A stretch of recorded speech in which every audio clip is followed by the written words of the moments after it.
Sobat Sejarah, kali ini kami akan menjelaskan kondisi politik dan ekonomi pada masa demokrasi terpimpin 1959 sampai 1965.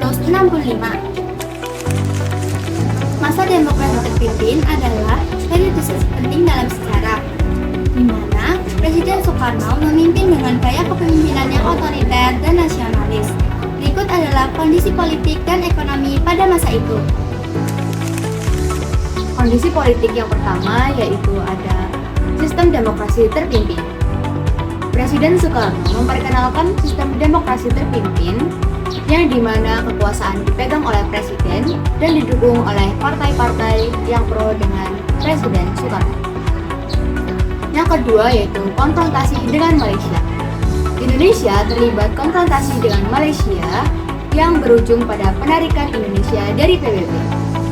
Yang ketiga yaitu pemberontakan PRRI atau Permesta. Pemerintah Soekarno menghadapi pemberontakan PRRI atau Permesta di Sumatera dan Sulawesi yang pada akhirnya dapat dipadamkan. Yang terakhir yaitu penghapusan Partai Masyumi dan PSI. Presiden Soekarno melarang Partai Masyumi dan PSI karena dianggap sebagai partai yang tidak setia dengan pemerintah. Selanjutnya, kondisi ekonomi. Yang pertama, ekonomi terpimpin.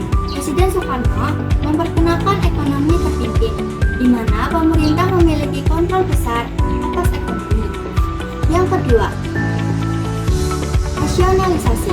Presiden Soekarno melakukan nasionalisasi terhadap perusahaan-perusahaan asing, termasuk perusahaan minyak Belanda, Shell. Yang ketiga, inflasi. Indonesia mengalami inflasi yang cukup tinggi, mencapai 600% pada tahun 1965. Yang terakhir, kemiskinan. Kemiskinan dan kesenjangan ekonomi meningkat, terutama di daerah pedesaan. Nilai-nilai yang dapat dipetik dari kondisi ekonomi pada masa demokrasi terpimpin 1959 hingga 1965. Nilai positif. Pertama yaitu kemandirian, kedua nasionalisme, ketiga keterpimpinan, keempat keteguhan, dan kelima partisipasi. Namun juga ada nilai negatif yaitu pertama otoritarianisme, kedua korupsi, dan ketiga ketidakstabilan ekonomi dan politik. Dengan mempelajari nilai-nilai ini, kita dapat belajar dari sejarah dan meningkatkan kualitas demokrasi di Indonesia. Yang terakhir yaitu dampak kondisi ekonomi dan politik pada masa demokrasi terpimpin pada tahun 1959 sampai 1965. Yang pertama yaitu krisis ekonomi. Kondisi ekonomi yang buruk berujung pada krisis ekonomi yang parah. Yang kedua, ketegangan politik. Ketegangan politik meningkat, terutama antara pemerintah dan partai-partai oposisi. Yang ketiga yaitu gerakan 30 September. Gerakan 30 September 1965 yang berujung pada pergantian pemerintahan Soekarno dengan pemerintahan Orde Baru bawah pimpinan Soeharto.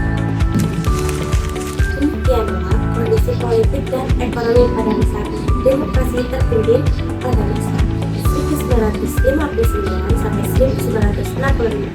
Masa ini merupakan periode penting dalam sejarah Indonesia yang memiliki dampak besar terhadap perkembangan dan politik ekonomi negara.